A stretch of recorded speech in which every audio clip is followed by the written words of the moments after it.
Hello, welcome to this episode of a Screenwriter's Secret Diary podcast. This is such an important episode because, as you see in the title, we're going to talk about the underappreciated writers who are literally the reason why our favorite shows and movies exist. But most of the time, you have no idea who wrote the script. But you can name the actors and the director, right? Back in summer, during the WGA strike, Writers Guild of America, I don't know if you remember, but they were on a strike for months. And during that time, writers were briefly eliminated. But once it ended, they were back to being forgotten and underappreciated as usual. Honestly, being a screenwriter is tough. If you want to become one, you really have to consider some things. And I'm going to expose all of them in this episode. The biggest thing is, as screenwriters, we often go through being discredited, unfair compensation, renouncing our story rights due to demands of producers, directors, managers, agents, actors. I have a lot of stories of writers I know in Hollywood who went through all of this, and I'm actually going to expose some of them by the end of this episode, so stick around. Some of these are very big actors that caused the screenwriter's career.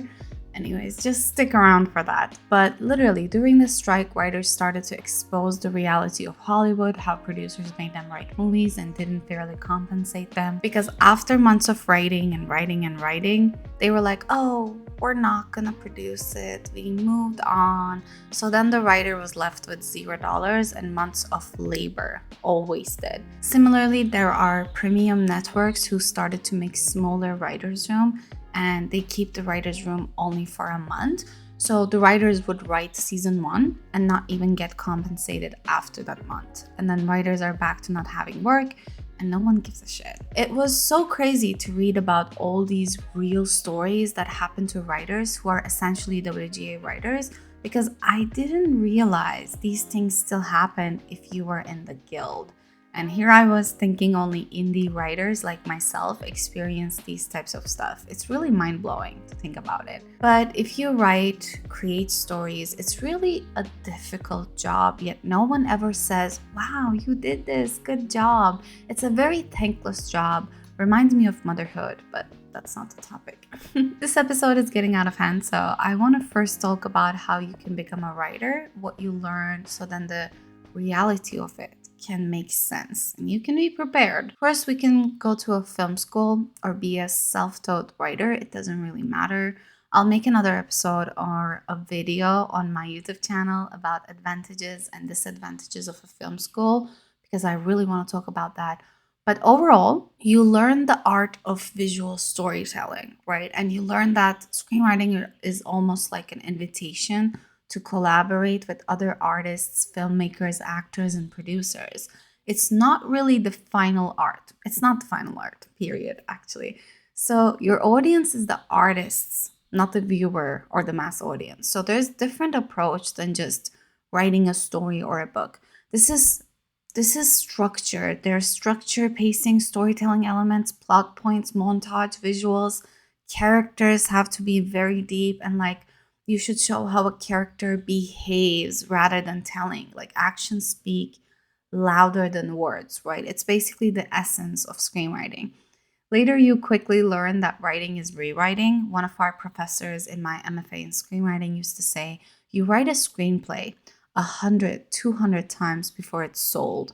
And until it's sold, no one really knows the work and hours you're putting into it. And most of the time, it's a gamble. Can I sell this or not? Is this worthy of a producer's attention or not? It's such a difficult thing. But if you're writing a book, you can just publish it, right? There's self-publishing. You don't have to think too much anymore. But with screenwriting, there's a ton of people to please. When a screenplay is about to be sold, you start getting feedback, and most of the time, everyone's opinion is different. One producer wants the character to do A, the other wants B, and A and B cannot exist at the same time because it doesn't make sense. So it's just difficult, but a screenwriter pushes through. We're very resilient in that sense. And we also say every script produced is a miracle. It really is, because even if they buy a script, they sometimes, most of the time, don't even make it and just move on. There were 2 movie scripts that I read that Warner Brothers both because one of my teachers, one of my professors in my MFA worked for Warner Brothers. Both of them were science fiction. They were so good. I was so excited to see them getting made. And one of them was even in a bidding war between Warner Brothers and Universal, if I'm not remembering wrong. But I read them back in 2018, 2019, and they were definitely both from the writer. They were gonna be produced, but it's 2024 and I still didn't see these movies out there. So they basically moved on, and it really happens most of the time. They waste the writer's time, then just move on. But let's talk about the process. When the script is purchased or its rights are acquired by producers, by production companies or studios, writers are hired to do more rewrites and revisions based on the wants and needs of the producers, directors, actors, and many other people involved in the process. For example, as I've heard in the industry, Barbie, the movie, has actually gone through a decade of pre-production with writers, directors, cast, managers, and agencies constantly changing. I heard this from a manager I met who was involved in the previous version of Barbie before Margot Robbie was cast. So screenwriting requires this never-ending determination to write and rewrite your scripts repeatedly for years and years and years, and nobody ever sees your work. And you hope that one day your stories will be noticed, produced, and reach the audience that they deserve. I hear a lot of these writers in their 50s and 60s who finally broke in, but they've been trying and knocking on the door since they were in their 20s. I hope this is giving you the reality of becoming a screenwriter and how hard they make it for everyone. Screenwriting is really a path that doesn't have immediate gratification, if any at all, really. Rather, it demands years of hard work, sweat, and persistent commitment to the craft. Much like the journey of actors, singers, and countless other artists, it's literally the same. Success often depends on the right script landing in the hands of the right producer, agent, manager, actor, or director at the right moment. A lucky moment that can shape or break your entire career. We learned this early on in my MFA in screenwriting. The dean of the department said to us, "Mark my words, a year after graduation, just a few of you will still be committed to pursuing a career in screenwriting." And a year later, just 2 of us remained from a pool of 38 to 40 graduates, insisting on building our legacy as screenwriters. So in reality, the dreams of a screenwriter come crushing down as you transition from the educational phase into the cutthroat and treacherous world of entertainment business, right? And very early on, you realize that you have to let go of your baby and let them do whatever they want to do to your baby being your screenplay, don't get me wrong. Your baby is literally your creation, years of hard work you put into that screenplay. We really call it our baby sometimes. Then what happens? A producer or a company swoops in, taking the story rights away from you and doing whatever the hell they want with your story. You're not involved in any step from production to post-production as a writer. That's if you're not also director or producer of your own project, which most of the time you're not.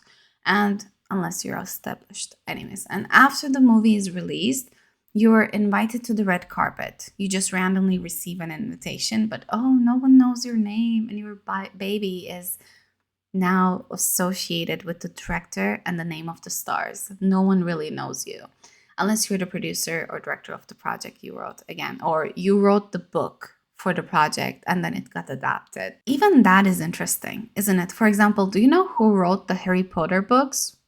Yes. But do you know who wrote the scripts? Apparently, it's someone named Stevie Klaus, who I guess never got any credit in the public eye. It's so crazy, but that guy probably worked for years and years and years to write those scripts. So in the end, you let go of your baby and give your baby to someone else. It's like a mother giving her baby up for adoption. You can only hope they'll take care of your vision and execute it properly. But most of the time, your baby becomes someone you don't even recognize anymore. You can only hope that the producers and filmmakers do their best. But yeah, let me share a true story, but I will not mention any names. An accomplished mentor of mine successfully sold a movie. I think he sold several movies, but this one movie, we're going to talk about that. He sold this movie to a very big studio with a very big name attached. Like, you will probably know if I tell you their name, but I will not. And remember, keeping actors happy is often a top priority in the production. You can never say no to the stars. Apparently, the star started requesting many changes that had nothing to do with the story itself. Not to mention, the actor doesn't have any education as a screenwriter and storyteller. Similarly, the writer has no education in acting, right? So a screenwriter surely cannot tell an actor how to act, but an actor can tell you to change things based on their liking and what they want to do. Let me be clear, this isn't a critique of actors. As a director, I always ask actors to improv. It really leads to brilliant dialogue and moments that weren't in the screenplay that really elevate the film or the show. But in this case, the star's reasoning for these changes were because they wanted to say this cool dialogue in their next movie, and the next movie happened to be this one. So they were just throwing words and action sequences around in places that didn't fit. The lead writer, so my mentor, one of my mentors, really tried his best to make the changes without messing up with the integrity of the story and the screenplay. But at some point, he was so fed up with the requests that he privately voiced his concern to the producer about how the actor's requests is undermining the film's essence.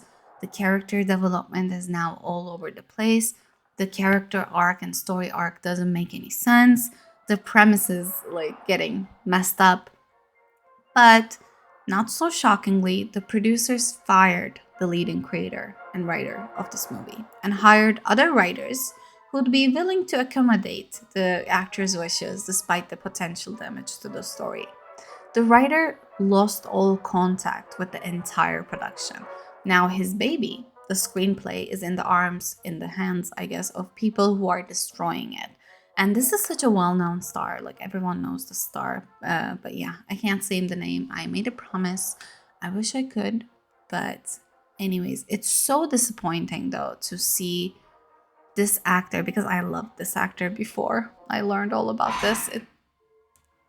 But what happened after they made this movie? So they invited the writer to the red carpet because they are required to do so. But this movie has been labeled as one of the worst movies of this star.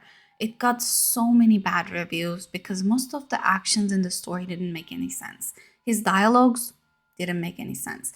There was no character really. Like, we didn't know the character well. It was just he was just doing random stuff and we didn't know what was happening in the story. And here's the thing, I read the screenplay that my mentor sold, and then I watched the movie. And I didn't even realize it was the same movie. I was so shocked. But regardless, the actor's career continued to flourish with many blockbuster movies, but the writer's career was over. As you can see, the writer was not to blame for this total flop, but the industry unfairly branded the movie's main writer as incapable of delivering successful projects. They didn't care about who was responsible for the terrible changes because no one read the initial script. And this happens way more than you can imagine. It's just mind blowing. And on the other hand, let's not forget about some producers out there who want to trick writers into signing risky contracts. These contracts are lengthy, and if you're a new writer without representation or a lawyer, they count on you to not fully comprehend the terms and not fully read it. My friend's script actually got stolen like that. I made an episode about it. It's called Can You Steal Ideas Plus Copywriting and More? Make sure to listen to that one for further information and very real stories that I have experienced in this industry. I'm also going to make an episode about crazy Hollywood screenwriting scams that target new writers. So if you're interested, make sure to subscribe and turn on the notification bell. I really don't want you to miss this one because I lived through these scams for 6 years. My friends have gone through other scams, and I'm going to expose all of them. Some of these scams are big people, guys. Okay. Anyways, without giving too much away, I want to end this episode on some questions that I often ask myself as a writer in Hollywood for over 6 years. Why are writers so silenced? Why do they get kicked out of their own projects? How can a writer's career be over by a single project's failure? Why do we not care about the writers of our favorite movies and shows so we, as the audience, can actually advocate for them? These are my questions. So, in my MFA in screenwriting degree, at the heart of Hollywood, by the way, it was literally next door to Warner Brothers. The first thing we got taught each semester was not to get too attached to our projects. After all, they will be given up for adoption, and you will never know how they will turn out to be. And you just move on to the next project, or hey, if it fails, you can't even move on to the next project, apparently. Yeah, I don't mean to joke about it. It's the saddest thing ever. And that's a reality that most of the screenwriters giving advice to you out there ignore. But here, we only talk about the truth, guys, and the reality. I literally want to dedicate my channel and this podcast to the truth. So you don't get tricked or you don't have any other idea before deciding to pursue this career like me. And to end this episode, I want to end it on a positive note. Many of us in the entertainment world are taking matters into our own hands by establishing our own production companies. I worked for a lot of amazing indie productions who believe in fair pay, fair share, fair cut, fair credits. They are changing the industry. Unfortunately, they don't have much power yet to change the entire industry because the powerhouses, until they change, no one can change. But at least these producers are starting from somewhere. For example, the production company that secured the rights to my audio drama series is built by two indie producers who are passionately committed to ensuring that artists are compensated fairly. There are also two women whose goal is to elevate female voices and make sure female creators have a platform. Other than that, the two of us left from our MFA in screenwriting, we also have embarked on our own journey with a production company doing our own thing to elevate minority voices. Then there are some clients I have who I'm writing a feature film for. One of them, she's really amazing. I'm also hired on 2 different TV show projects, and these people really believe in fair compensation and do their best to ensure the creatives are treated right. I think that's really, really important, and it really gives me hope for the future. I think with newer generation like me, Gen Z and millennials, we're very quick to point out the unfair things and strive for change. So change is definitely coming, as slow as it may be. Thank you so much for listening. And if you're watching this, thank you so much for being here. Please make sure to subscribe on this podcast or on my channel. Leave a comment, rate this podcast 5 stars. And I really appreciate your time here. See you next time.